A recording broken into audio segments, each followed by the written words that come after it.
And now, Podtendo presents Sidequest Cinema.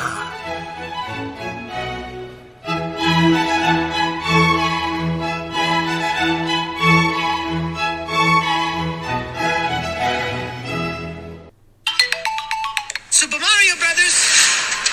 I fear nothing. That gorilla's wearing a sports coat. Feel underdressed. Is this what you came for? Dancing packs! Yeah! I'm so stoked right now. This guy's brother is going to die! Hey guys, welcome to the Podtendo podcast. But it's Podtendo Sidequest Cinema, presented by Podtendo, a Nintendo podcast. I don't know, is that something we do? I'm your co-host, Mick. I'm joined by... Tyson. Sweet. So, we talked about X-Men movies all year, and then at some point we just got beaten down. And we just didn't want to talk about X-Men movies anymore. But we don't want to play games. So we just want to talk about movies. And guess what was released this year, everyone? Say it with me. A movie by Universal Studios. Super Mario Brothers movie. All right. You didn't say it with me. That's clearly how you say movie titles. I'm bad at movie titles. Right. I was just going to say Super Mario Brothers movie. I guess it released in 2023. Not to be confused with the one that came out in, 93? Yeah. 30 years later, they had a equally as accurate representation of the Mario games at the times released. So I'm going to leave my sly criticism about this and other movies maybe potentially getting made currently that are live action. They have a sneaking suspicion will be very similar too. Yeah. Cool. Awesome. So today, again, SideQuest Cinema. We're talking about a movie on a video game podcast for some reason. Because we're lazy. Video games take effort. Movies, you just lay there and you're like, nah. So, and that's kind of what you do a lot in this movie. So, Super Mario Brothers movie, it was released April 1st, 2023. The runtime is 92. It's a clean, crisp 92 minutes, guys. The budget was $100 million. I just wrote $100. I imagine they spent more. But they made $1.362 million in the box office. This thing blew up. But wasn't one of the biggest movies of the year. So, it's like kind of cool. Yeah, I think it's like second right now in the box office, and that's 1.362 billion. I think you said million, but it's a ton of money. Nintendo is very happy with their investment in this product. Illumination still proven that we print money. Directed by Aaron Horvath and Michael Jelnick. It's produced by Chris Melendarari and Shigeru Miyamoto. The cast includes Chris Pratt, Anya Taylor-Joy, Charlie Day, Jack Black, Keegan-Michael Key, Seth Rogen, and Fred Armisen. Yeah, there's definitely some okay performers in this cast, and then there's some not good voice acting in this cast. There's some issues.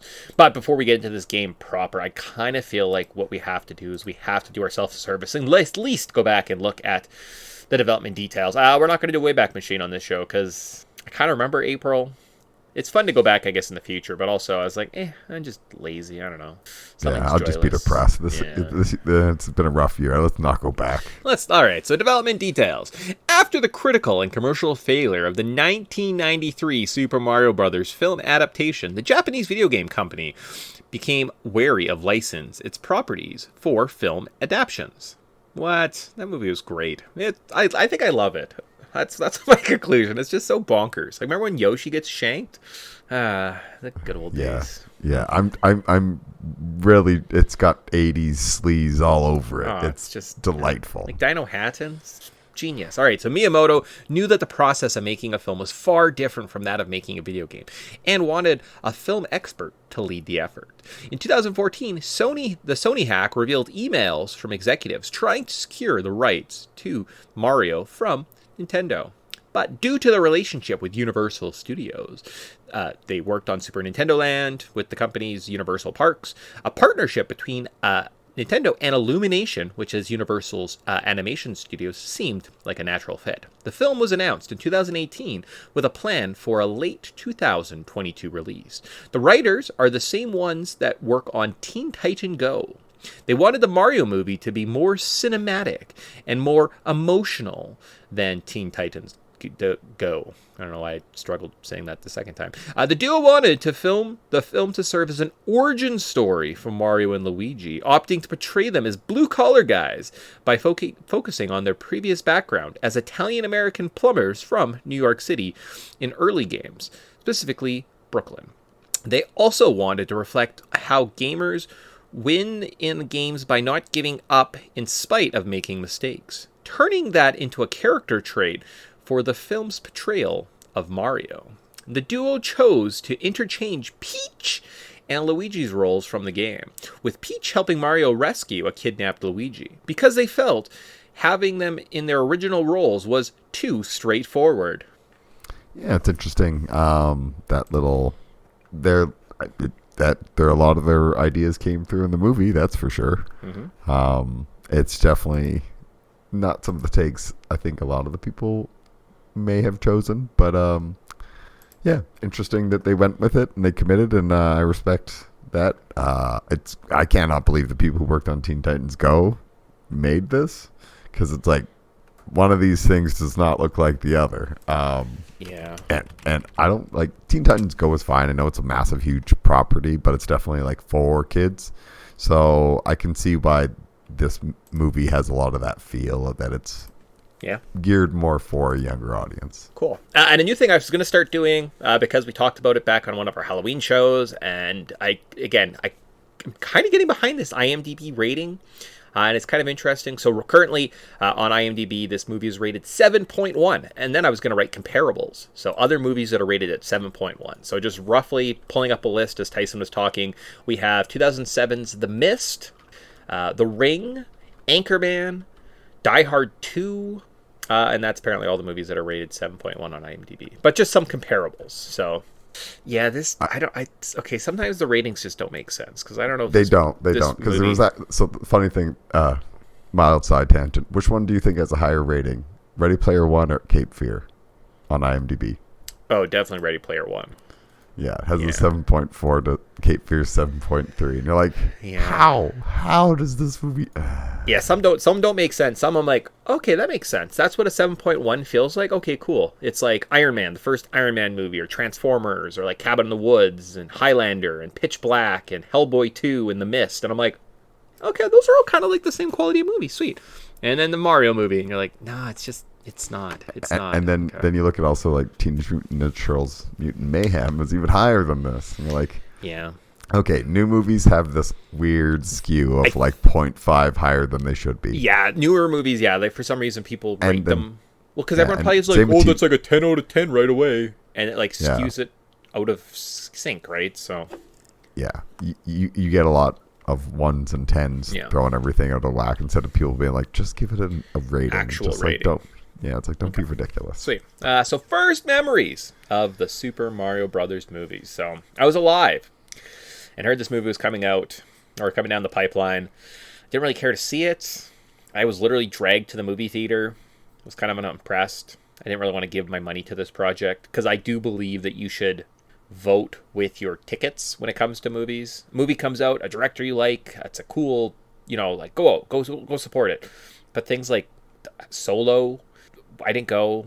I feel like lots of people didn't go. We kind of stomped the Star Wars machine a little bit. So first memories for yourself? That's a little bit more Last Jedi, but people went to the Last Jedi. People like that made good box office return. It was the reviews that killed it. So there's a thing in movies where long rated series, like so in James Bond, one of the highest grossing movies of James Bond is Thunderball. But you're like, wouldn't it be Goldfinger? No, because Goldfinger actually became a cult classic after the fact. Okay. So a lot of upticks happen, and if a good movie happens, the next movie gets a good payday. If the last movie sucked, the movie will have a bad payday. I see. And that's just an IP thing. So I don't know if that maybe is a little bit of carryover to that, because Solo's not terrible, but it's not great. No. I just remember this movie coming out, and I was like, there's no way this is going to be good. And I saw Illumination was working on it, and I'm like, there's no way this is going to be good. And And then I just kind of saw the critic reviews coming in, the fan reviews divided, and I was like, yeah, it's kind of exactly what I was going to be expecting. It's not going to be. And then I finally watched it, and I waited till it came out on Amazon Prime because I don't go to movies unless I really want to see it. And it was a nice movie to watch in my own home. Oh, okay. I would have been probably a little choked to pay good money to watch a 90-minute movie. It cost $90. Whenever the box office was so high, like they only had to sell a couple tickets. What the hell? Well, when I go, you got to get the expensive tickets. Yeah, that's fair. I also like the VIP theater, and you get the drinks, and it's good times. All right, cool. So that's first memory. So terrible plot summary. We're already there, folks. Oh boy, do we fly through these bad boys.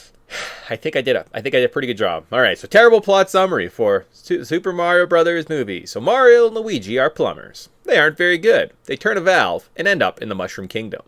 Luigi is captured by Bowser.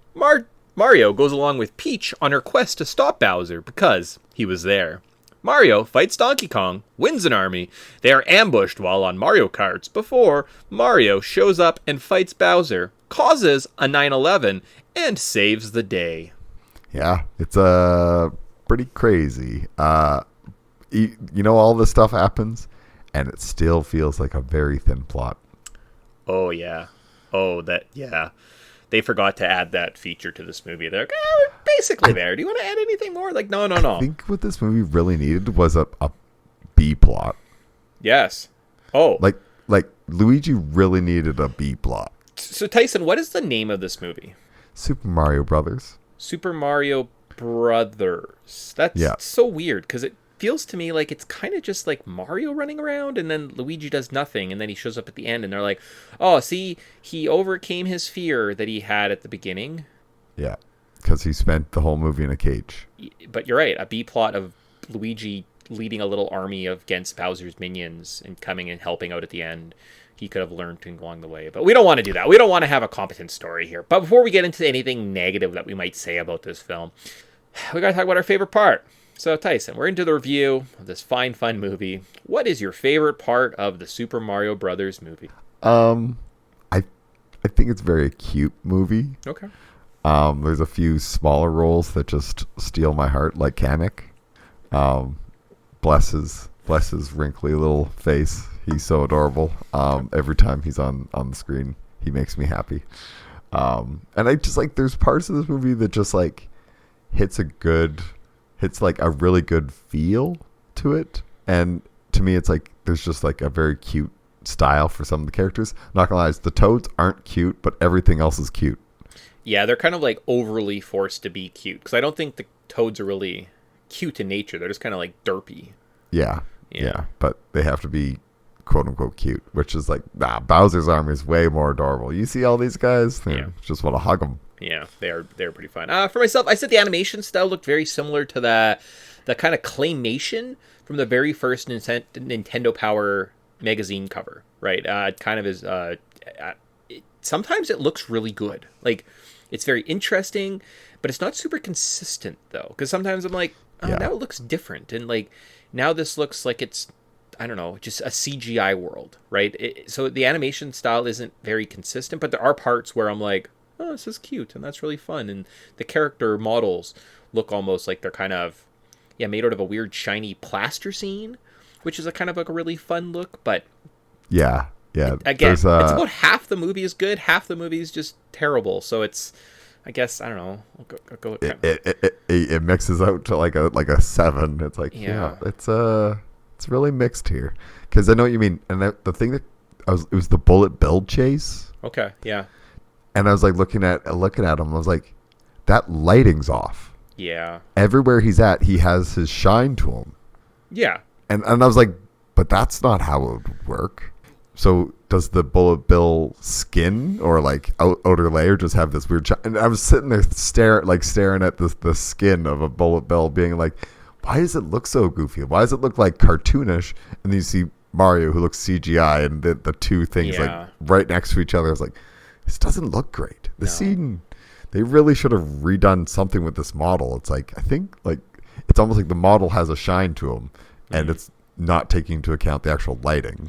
Yeah, that could be very possible. They just put a model in these random scenes without those regards because it's fast and easy and cheap, and that's maybe how this movie was made. But what's our most notable scene or part of this movie? So you haven't seen it for a while, maybe for the last like 5 months, and you're like, that part, I want to talk about that part. So it's that kind of part of the movie. It works better when we talk about older films. This one, maybe not so much. So could it be the plumbing commercial, the Wrecking Crew cameo, the weird music drops, the illumination dog that's just there for some reason? And I was like, sure, I guess we need dogs. Finding the pipe and traveling to the Mushroom Kingdom. Toad? Just any of them? I don't know if anything specifically. I don't even know what they do. Do they have lines? Who knows? Meeting the princess in her weirdly shaped face that I just hate so much. It's so terrible. Mario's training montage. Anything Luigi does, although he doesn't do anything. The Peach song. Going to Donkey Kong Land for some reason. The Donkey Kong fight. The Mario Kart part. The final showdown. The fight in Brooklyn. How about the Yoshis or the Yoshi egg at the end? Do anything for you? Any of those scenes notable? Do you have a notable scene? I think that nothing of those kind of really stick out to me. Mine was kind of more generalistic. Mine was just like, there was a lot of scenes where I just remember them visually trying to adapt the 2D platforming style. Yeah. And to me, it's like they've tried to really adapt different parts. And it's like I kind of do appreciate that 2D, like it doesn't need to be 2D at this moment, but they're doing it just to establish it. And it was like take the Brooklyn scene at the beginning. I didn't really like that. Like, oh, here comes the drop that stupid Beastie Boys song, and Mario's doing all this like running around and everything, and Luigi's kind of just like trotting behind. And I was like, it's kind of a good representation of why Mario is better suited for almost the Mushroom Kingdom. And I see that they're trying to represent that visually. Yeah, sure. Because when you're like, as soon as he's trying to do any training in the Mushroom Kingdom, it's all 2D platforming, so he's kind of just naturally better to it. And I'm like, I like that. That was kind of an interesting take of he does this 2D platforming, and that's kind of why he doesn't really stand out in the human world. But yeah, it's like that stuff. I was like, it was interesting visually like that direction. I love it. Like they were trying to do something creative there, and I think that the creative the creativity with the references weren't just haphazard, and then I like that. Okay, cool. Yeah, no, that's a good point too. And yeah, like at the beginning I was thinking that when they're running through the construction sites and they are doing the platforming and then opening doors and dropping planks for each other.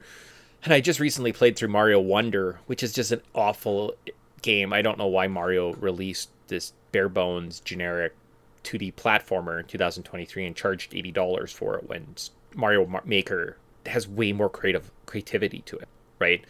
Versus as soon as I'm watching it, I'm like, why do all the characters play the same? And that all of a sudden I was like, every character in Mario Wonder should have like redone everyone's controls based on their stats. And how great would that have been? And you could do different levels and have like different characters in every levels, and like sometimes you have to build platforms for the guys that can't jump very well. And then I was just more in hate with Mario Wonder. So that's fair. That's right? fair. It's one of those things where like 2D platforming can be boring. Oh, 100%. Unless you get creative with it, which is why we love Mario games, because the creativity usually they're creative is usually there. But when they're just like, I find that with sometimes their 2D releases are just like, what is this? Yeah, it's not nothing great. For myself, most notable part, I like the music drops that are really really bad. Like they're not good. The music in this movie is absolutely terrible, and I will stand by that. And why is Aha's Take on Me playing when they're in Donkey Kong Country? Because it's an 80s song, and they wanted to have a monkey with a 80s thing into an 80s reference, because 80s, it's popular. It's stupid. That's speaking of which, let's get to my least favorite part of this movie, our next section. Wow. Okay. Cool. We have to be negative for a couple points. So I bet you this will be short. Go ahead. Yeah. My negative music. You have Mario themes. I couldn't name, and I was thinking about it, and I was like, there's no good themes in this. They have a couple of like good music stings, but that is so sparse. Here's some crappy music drops. Here's Beastie Boys. Here's Aha. Like, this does not need to be in here. This is garbage filler that you could be using on a B plot. Yeah, and I mean, think of this game series where it comes from. Is there are some very iconic, classic music themes, whatever you want to call them, from the Mario games that you use. And what do we get? We get the do do do do do do on the piano. Yeah. And like, you know what I mean? And like, that's just a throwaway little joke, been like, haha, see, we have played the games because like we know that song, but instead you're just gonna have to listen to I Need a Hero for some reason. How about the first time you see the Mushroom Kingdom? What sound is it? Here's an orchestra's very slow, off, weird rendition of the theme. I was like, this is bad. Do not do this. Well, and like, think of how beautiful like some of the scores for like Super Mario Galaxy are. Oh, right? Seriously. That like, game is you have some of the beautiful best and just soundtracks in all of video games, and then or how about when you get sound effects? You collect a star. What happens when you collect a star, everybody? You hear the oh no, that's a different game. Damn it. That's a different game. But you hear that effing sound cue that they've carried through everything. Yeah. And they're just like, no, we're not going to use that, but we're kind of going to use it, but I'm going to wash it out with all these strings and harmony. And you're like, why are you doing this? Yeah. And I actually like looked up the guy that did it, because that like it bugged me. I was like, of all the things, you actually messed up the music so badly. And I think like the music can really sell a scene. Yeah. And I think that our generation, you're seeing a lot of stuff, whatever, but you're not like hearing that callbacks. You're not getting like, oh, hey, no, I know this song. Yeah. It's like that stuff that you would be timeless.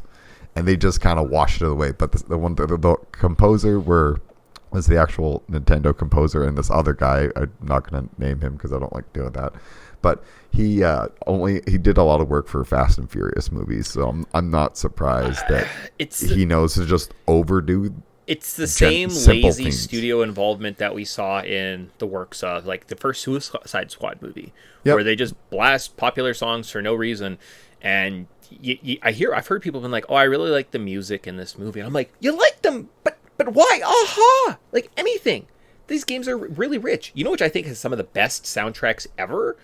Donkey Kong Country, Donkey Kong Country 2, Donkey Kong Country 3. Those are some of the most beautiful. Like, I just go and I'll just listen to the Donkey Kong Country 2 soundtrack once in a while, because I was like, these songs are absolutely some of the greatest video game musical compositions ever. You have the character in your and you're playing aha. That's not even a good song. What are we doing? Yeah. Oh my gosh. And Beastie Boys, like, it's just like, this is shameless. This is bad. You guys are clearly like James Gunn did it really well in Guardians, but that doesn't mean we can't like try other things. We just be like, no, that's all we'll do. We're good. There can be an exception to a rule, but the rule should not be just cram in popular songs that the like composer really likes. Like, this is not good. Do not do these things, especially when you have wonderful source material to use. And when you do decide to use it, you're like, but I'm gonna wash it out with some like big orchestral sweeps. How's that sound? Does that sound better? And you're like, no, I think the original, like, wonderfully world acclaimed music is much better than your washed out hack rendition. Thank you very much, sir. Yeah. For myself, least favorite parts. Peach's face. The models, it's wrong. They like made her face too big. It's weirdly shaped. It's not Peach. Peach has a small face. It looks like a peach. Her eyes are too big. Why? Yeah, I was looking at them compared because I was reading your notes and I was looking at it. At her eyelashes. Yeah, so I think what happened. Peach has very specific eyelashes. She looks a lot like girls from like the Despicable Me movies. So I kind of feel like they just had a girl model and they just went like, boop, pink dress. There you go. There's your Peach. This will be easier to animate, as opposed to like having to create a new like model or like a new system. So really, you're just being lazy, and you're like, we don't want to pay some animator to do that. We'll just throw this. It's bad. Well, it was on some old intern's computer or something like that, and you're like, close enough. No one will care.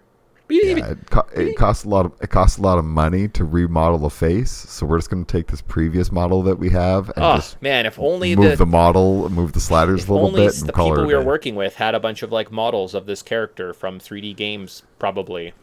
Yeah. Just take her from like Super Mario 3D World. There you go, done. Boom, done. Okay, we'll just animate. They're done. Easy. And you're like, and you hand that to a graphics designer and they're like, buff it up a little bit. Oh. Don't go crazy. And, yeah, no. and then I'm like, okay, but do I hate that part, or do I hate, like, why is Donkey Kong in this game or in this movie, right? So, like, that is also one of my least favorite parts. Why? It's the Super Mario Brothers movie, and it was alluded to. Luigi does nothing.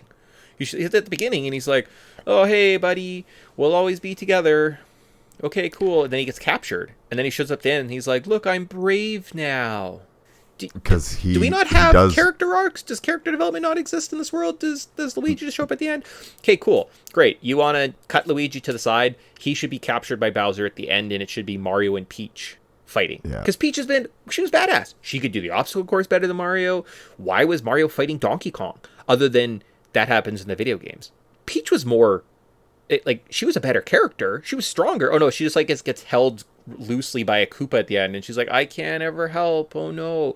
Even though she was far more capable and definitely should have been battling Bowser at the end of the movie. What the hell? Yeah, or at least had it like we're gonna reverse these things only to at the very last minute to be like, but Peach is being held in the Mario Brothers. But then they're like, yeah, we need the Mario Brothers, and they'll do the star, and they'll do this punch. But I'm like, no, but you didn't earn that. You didn't earn that payoff because you excluded Luigi because you were trying to be different and subvert expectations. But then you just did the generic, like, it's like they wrote the ending. And they're like, perfect, that's exactly how we want to end it. Now we just got to make sure Luigi and Mario sync up at the end. But then they forgot that they had planned that. And they're like, we've already created the ending. Let's just roll with it. Who cares? Yep.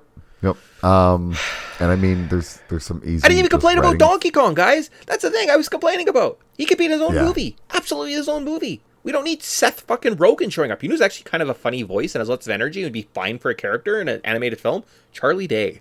Charlie Day's a pretty funny guy. But no, the Seth Rogen, people like this voice.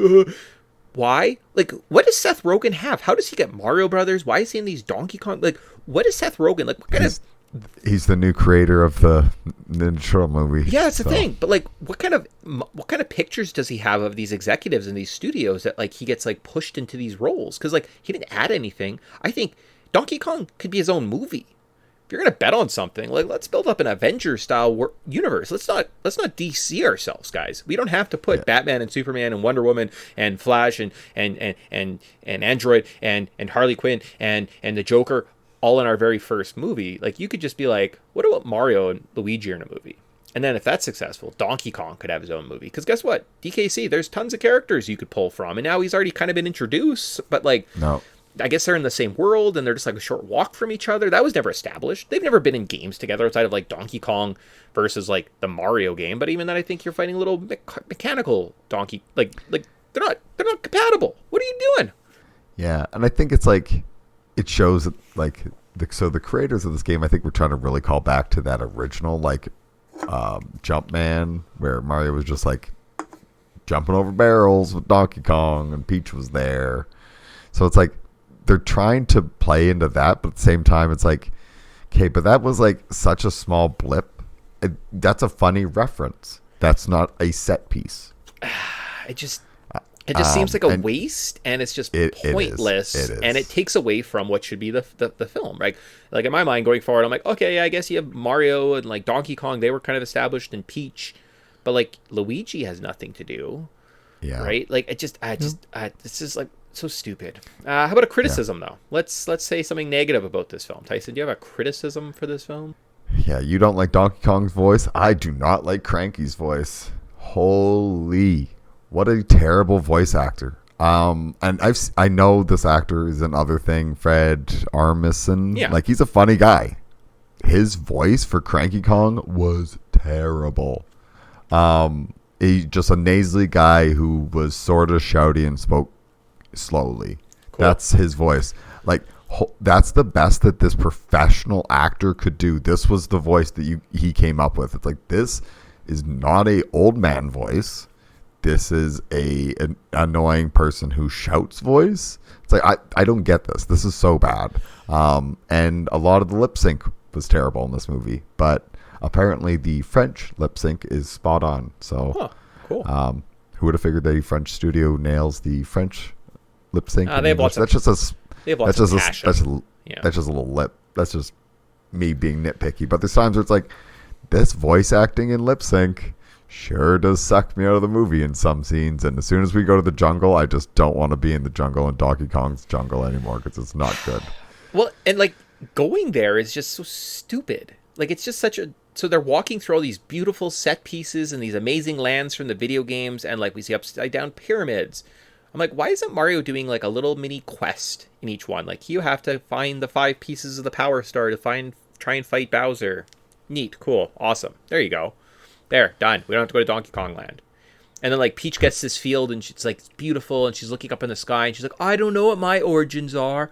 It's a big galaxy. And I'm like, I understand what you're doing, but like, why did they just like Peach? The whole Peach just pisses me off. I'm like, so she just shows up and they just gave her a crown because why? Maybe I was adopted by the royal family, so my parents were the king and queen, so that made me the princess.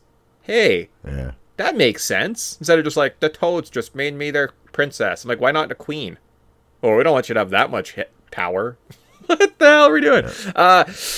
Yeah, for myself, it's just... Oh, sorry, actually, to echo your point there, let's have an actual conversation. The voice performances, nothing stood out. Like, no one here did anything that I was like, oh, you cared. You weren't just showing up for a paycheck on this project that was just basically trying to print money because they didn't really care and they knew they could just...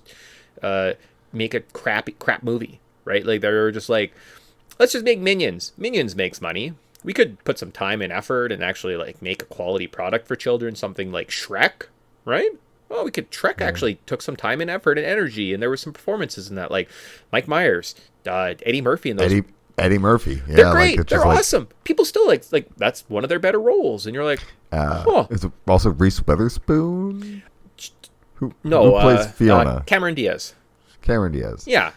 Yeah. Perfect. Awesome. Also, they're solid, timeless. Yeah. They're timeless. Some of the best performances those characters, like those actors, have ever given. Here, just a bunch of phoned in efforts. Fucking terrible. Absolutely, they didn't care at all.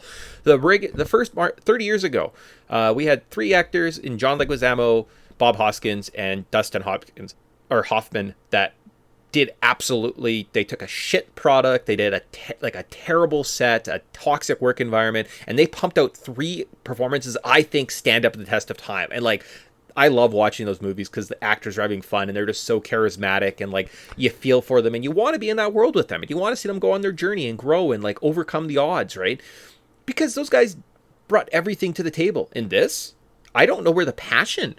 Like, I think the people were just getting paid 9 to 5. They didn't care about this project whatsoever. They may never even, like, they don't love I don't know if they love this project that they're working on because it doesn't show through the screen, right? And you're saying with these, like, crappy acting performances, did Seth Rogen sound like Donkey Kong, or did he just kind of sound like Seth Rogen?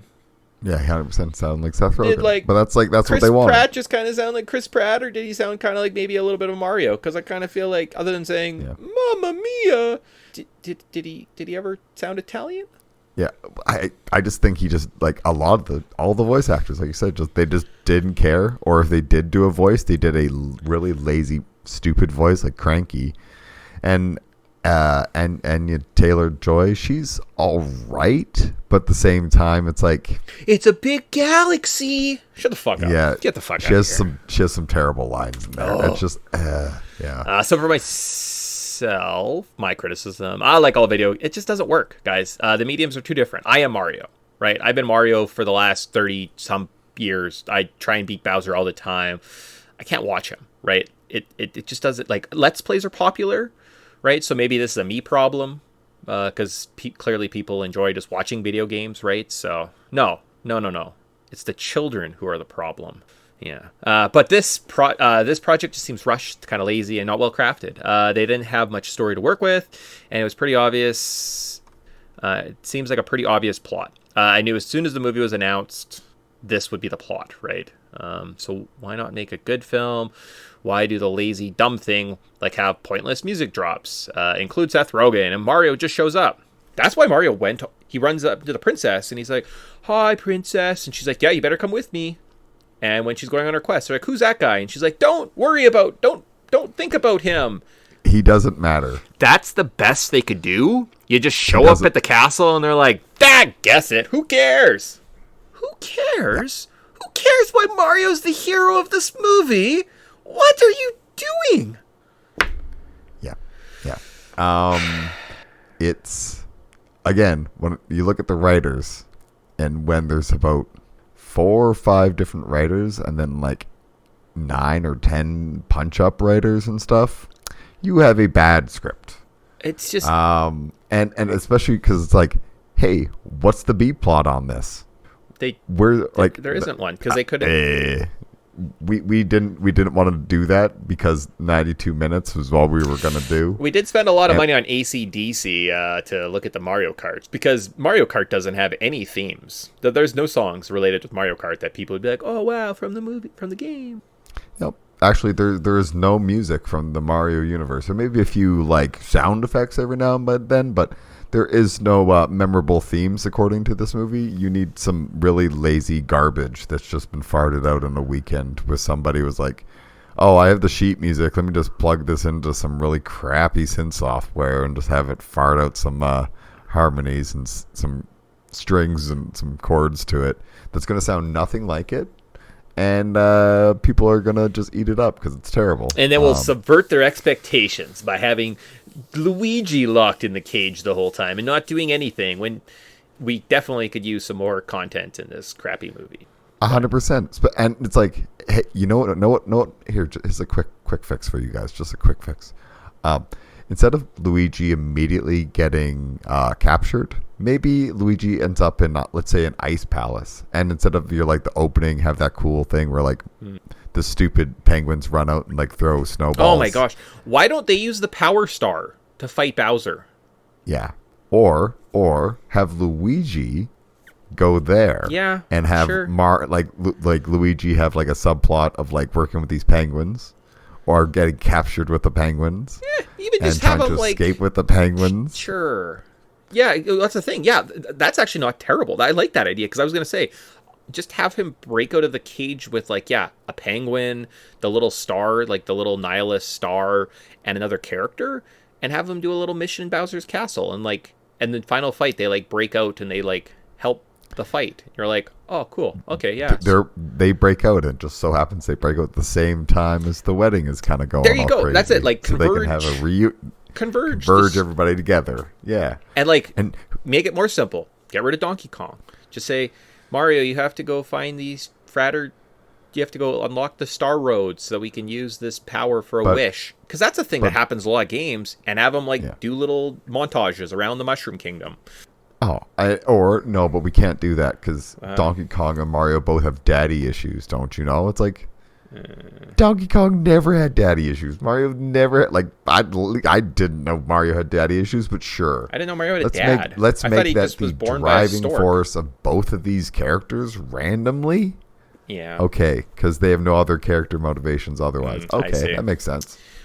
Oh yeah, hold on. I just checked. I looked at the resumes. None of us knows how to write a script properly, so shit. Well, we worked for Illumination, so we know how to make a Minions movie, don't you know? Yeah. Here's some sound cues and maybe a butt or two. This is funny. They're yellow and have big eyes. The first rule of making a Minions movie is don't have any talent. Hey, we have a team full of those people. All right, so then that's it. Anything else that you need to get off your chest that we haven't I think that's everything. I think I've said all my points about this film. A final praise, and then I guess we'll get out of here. Yep. Okay. Yep. Let's get into the praises. Okay, so I did rate this in 2 parts, guys. I was a cynical kind of dick. I'd watched the movie the first time. It was terrible. The people that I went with, I might have laughed at their reactions because they're like, it was pretty good. I'm like, it was pretty good. Oh my God, what is wrong with you folks? Then I rewatched it, do my due diligence for this podcast, and I was like, okay, it wasn't as offensive as I remember. It's just if you have no expectations, and again, what have we learned this year? What is our rule this year? Leave your baggage at the door. If you think Rogue is a Southern belle who has a cool accent and a hot bodysuit and Superman, just leave it at the door. Sometimes Rogue can just be Anna Paquin, and it's an okay movie.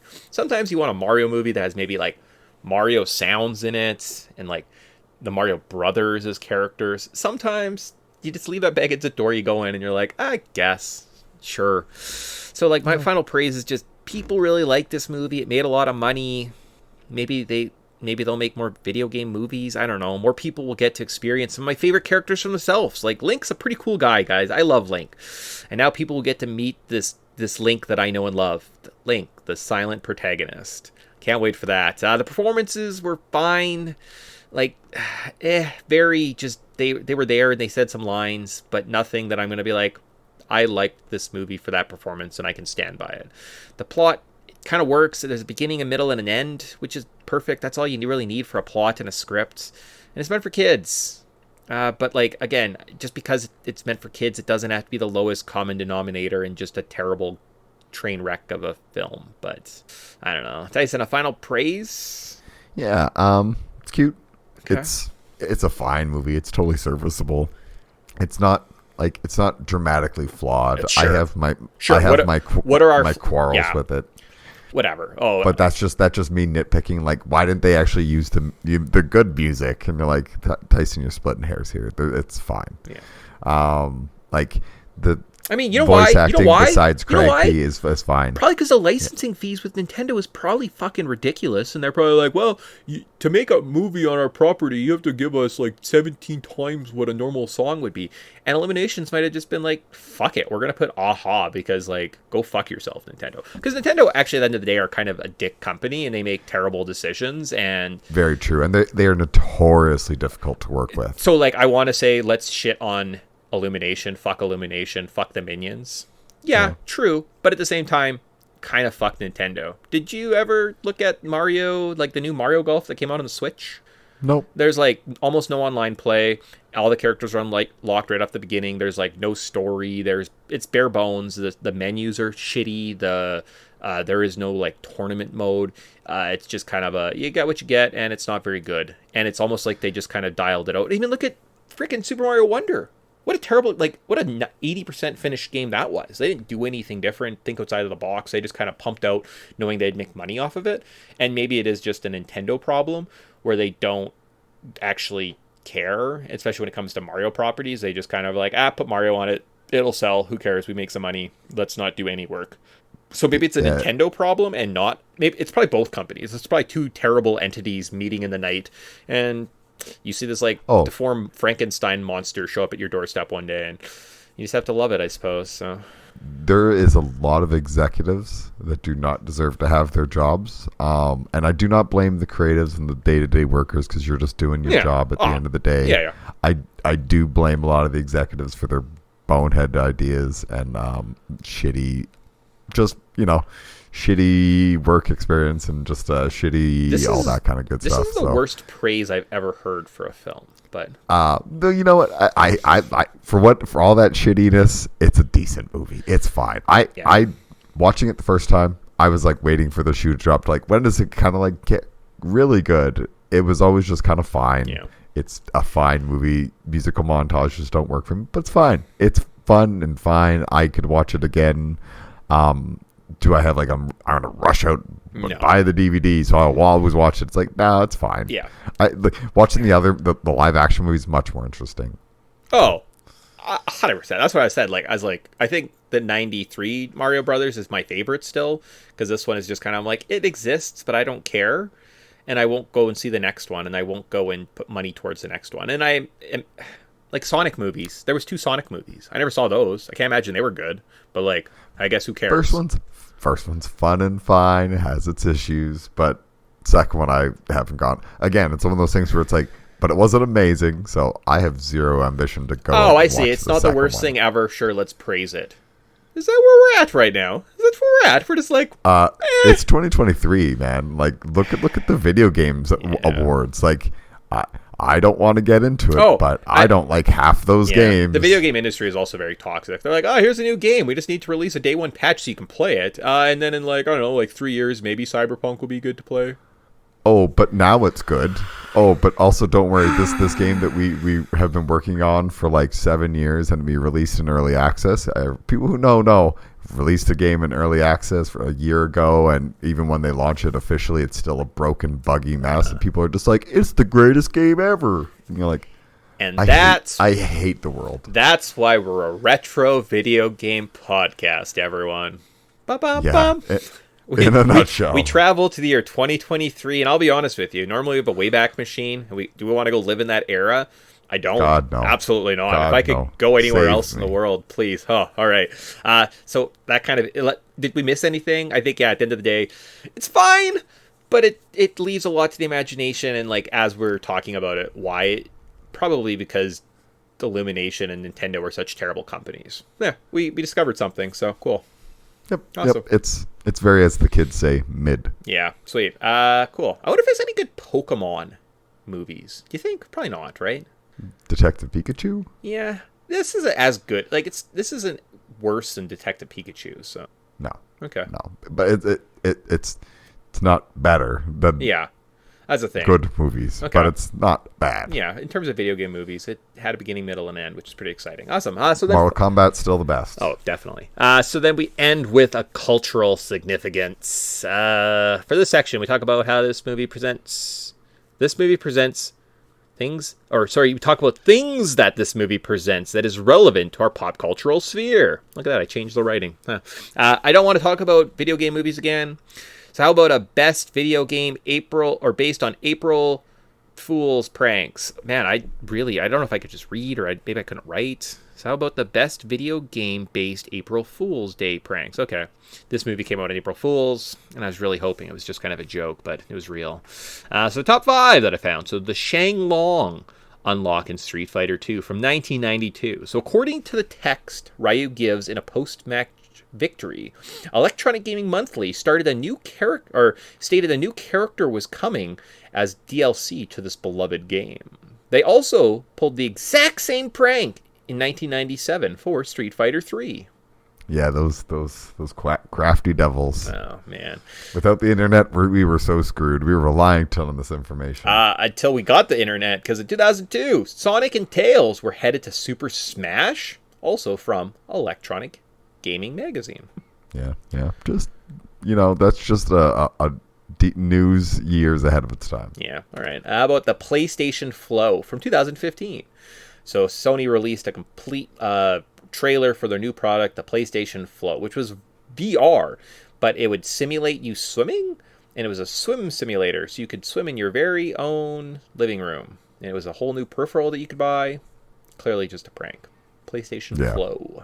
And terrible name. So Yeah, funny. all right. About the two-headed ogre race in WoW from 2004. So Blizzard announced that each character would be controlled by a different character. Clearly a prank. Good job.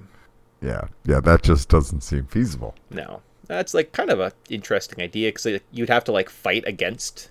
Oh, you control one leg and one arm and one head. I think it would be like your movements, like when you're in sync, like if you're moving in the same direction, you can like run faster. But I think it'd be fun to have like some type of jankiness. I think it could work. Make it like super overpowered. If you attack at the same time, you're like one hit killing everything. But the odds of you being able to time that with someone else and just like button mash, I think would create kind of like fun gameplay where like when it did happen, you'd be like, oh, I got 1,000 swings, one of them killed you. That's kind of. I think people should have done that with like Smash Brothers. Be like, have that with the ice climbers. That'd be kind of cool. Yeah. Right. And then finally, the fifth one on this list that I was looking at, and everything else is like, I don't really care about those games. There was the Legend of Zelda live action movie trailer from 2008. IGN put some money and they fooled us all. They said, oh man, I can't believe that. And we were all like, oh man, I can't wait. I'd love to see live action Zelda. Yeah. So. Yes, it's coming, everybody. Nintendo has announced it. It's going to be live action.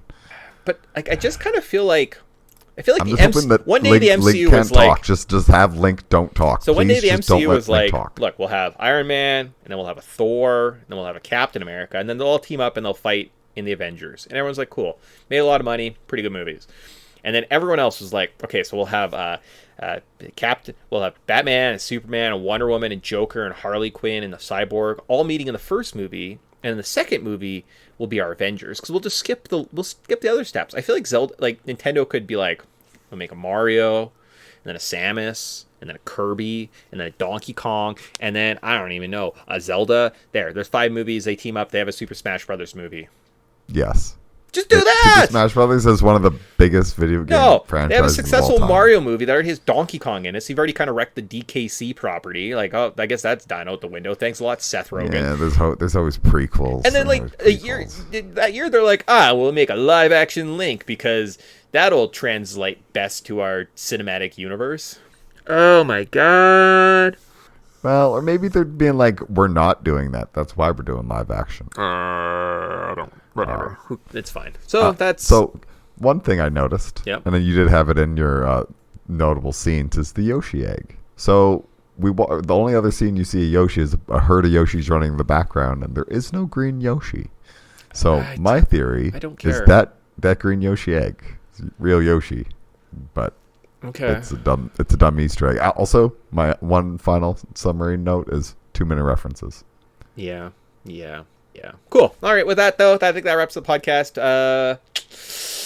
I mean, we're playing another Mario game in 2 weeks. That's pretty exciting. So. Yeah, a good one though. Oh, I'm having. At least I'm having a blast with it. As much as I want to hate Mario and like I'm just like this is a terrible year of Mario. Like this comes out and I'm like, oh, I love Square Enix and Mario so much. Yeah, so, it's like sometimes they just they get it.